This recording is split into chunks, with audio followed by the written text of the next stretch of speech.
What's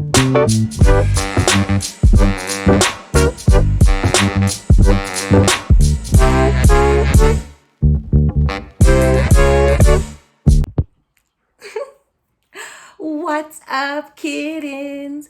Welcome back to another Operation Unbothered.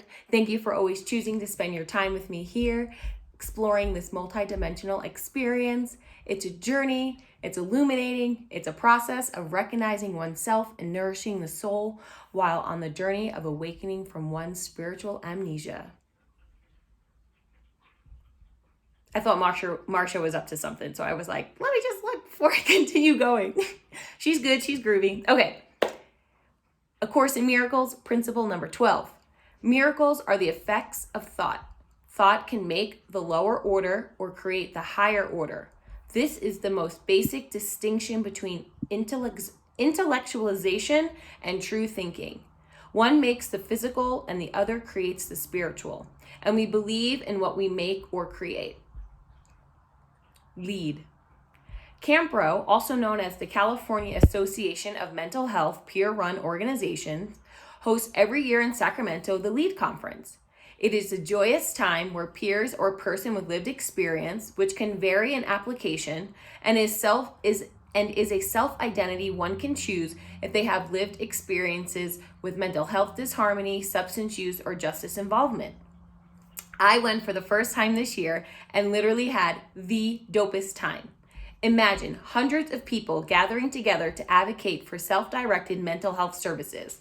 The energy was next level to experience the pollination of ideas and love and enthusiasm to continue what began in 1960 as a Psychiatric Survivors Unit was a moment I will never forget. LEAD stands for L, lived. And then E stands for experience. A stands for advocacy, and D stands for diversity. There is power in the lived experience, both as a reflection tool for the person composting that moment or moments in time, and sharing it as a reference point for others as a suggestion to navigate a similar moment in that person's universe.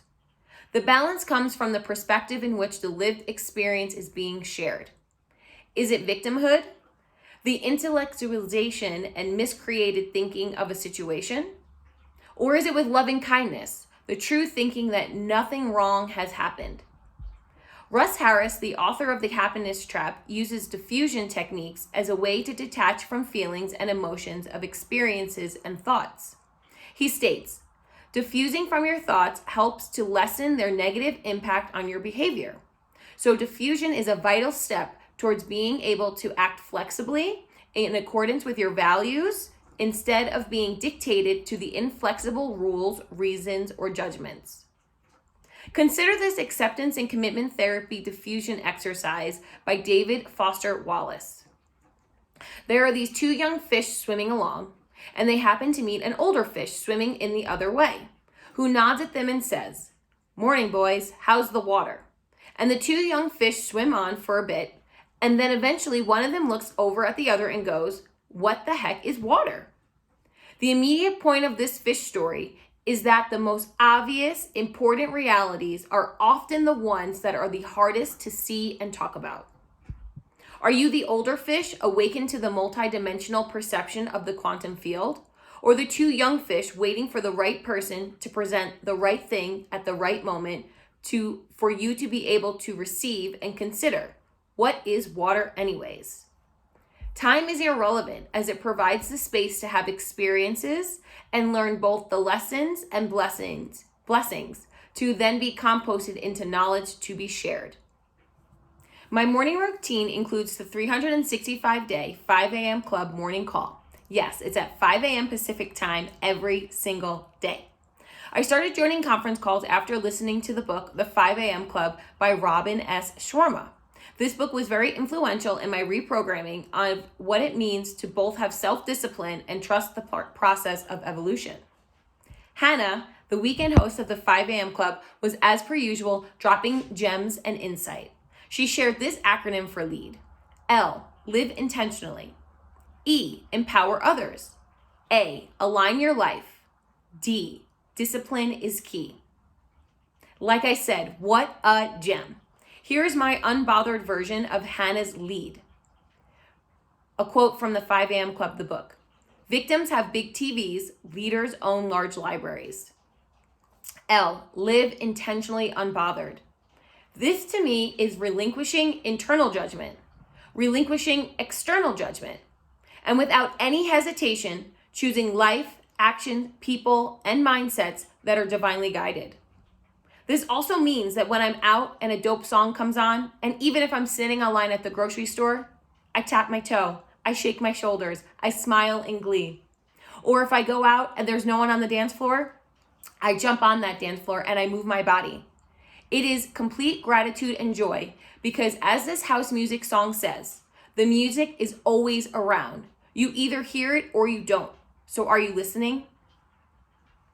Another quote from the 5 a.m. Club, the book. Life's way too valuable to hang with people who don't get you, who you just don't vibe with, who have different values and lower standards than you do, who have different mindsets, heart sets, health sets, and soul sets. It's a little miracle how powerfully and profoundly our influences and environments shape our productivity as well as our impact. E, empower others unbothered.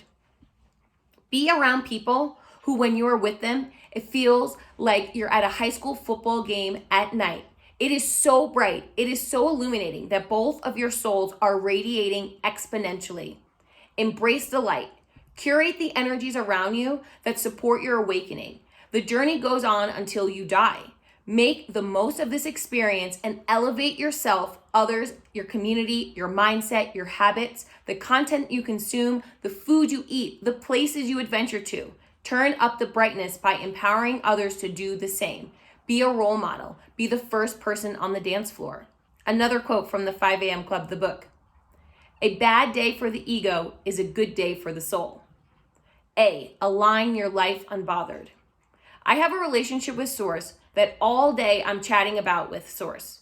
From ongoing gratitude, asking for help, praising the completion of a project, having my heart burst watching James and Marcia sleep, whatever it is, I am plugged into Source. Why is this important to aligning my life unbothered? Because I know that even when things may not be the reflection or response or outcome I had desired most, I am still down for the ride because Source is leading me. I am always divinely aligned. I am always divinely guided. I'm unplugged from the secular choosing and moving and grooving to the energetics of my steps being ordered not by flesh, rather by my soul. D, discipline is key to being unbothered. No matter how much one perceives themselves allergic to the word discipline, it is the direct correlation, in my opinion, to how much or little control one actually has over their thoughts, which become their actions, which becomes their habits, and then becomes their personality. I do not have to do anything. Literally, I can choose to do the bare minimum, to be a bodysuit here in this dimension, being a blob, which would prompt two things for me. One, my untethered mind would be left unsupervised to conjure up all sorts of things. In my past experiences, and also due to my 3D reflection, that had left me in a state of codependency, alcoholism, fear, a scarcity mindset, and minimal gratitude, unless, of course, I got my way. Many of these thoughts that consumed me was due to my lack of discipline to pay attention to where my mind was wandering. I was in the state of life is happening to me, not that life is happening for me. It takes effort. It takes intention. It takes tools in the mental health toolbox to navigate my brain to remain high frequency all day, every day. Yes, much like the quote from, it's coming to my head right now, Charlotte from Sex and the City, the first movie, the girls are like asking her if she's happy. And she says, yes, I'm happy every day. Not all day, every day though, experiencing happiness. And for me, that is how I feel about high frequency. I am high frequency every single day, all day, every day. And even when I am needing to pivot my mind, I'm still in that high frequency because I am having that self-awareness of, oh, my mind is wandering. I got to bring it back. So I give myself a lot of space and grace. And that is why I claim that I have a high frequency all day, every day. And it takes effort. It took me discipline, specifically stopping the phrase, I don't meditate, to come out of my mouth and embrace the fact that it takes effort to be awakened. Why? Because I'm awake and I'm extra aware of where, what, and why my brain and bodysuit do the things that they do if they feel like they're in autopilot, if they're feeling overwhelmed, if they're feeling happy, if they're feeling sad. I now can identify the emotion, the behavior, and what is going on, the correlation, and whether or not I want to keep in that pattern or if I need to switch my behavioral patterns or my mindset to something else to then again re-put me back in that divine alignment. Yes, there are days that I do lounge, binge YouTube, eat ice cream, play with James and Marcia all day long. And that's because I know this dimension is also a playground and I am deserving to play. It also means that for me to be divinely guided, there are things that Source is going to put on my to-do list too. And because I'm obedient, I'm going to do that as well. And the last quote from the 5 a.m. Club, the book, dream big, start small, begin now. And remember, this is me now. Remember that every day is an opportunity to begin again. Even if there's a moment of behavior, mindset, action, a reflection in 3D that is not in alignment with your highest self or even my highest self, it's okay. I embrace those moments and learn what is the lesson and then know that there is a blessing that is coming behind it because I have taken the time, I've taken the initiative, I've dug deep into myself to say, what is this trying to tell me? What is the experience that's happening? What do I still need to work on to continue to elevate, evolve, and raise the frequency in my life to continue to bring in my wish fulfilled of my future self? Be a leader. Commit to the action steps that empower you, inspire you, and most of all, nourish you as a divine being. The world is in need of our light shining as bright as possible. I envision it as being like being at a concert and everyone putting their cell phone flashlights on in the darkness. There is actually no dark. There is actually seeing. There is the collective harmonizing in love and light. I love the Addams Family, so when I found this quote, I was like, this is perfect. Morticia Addams said, or was quoted, "Normal is an illusion. What is normal for the spider is chaos for the fly." Implement the strategies, adapt the behavioral patterns, surround yourself with people, places, ideas that align with you, not what aligns with the secular world.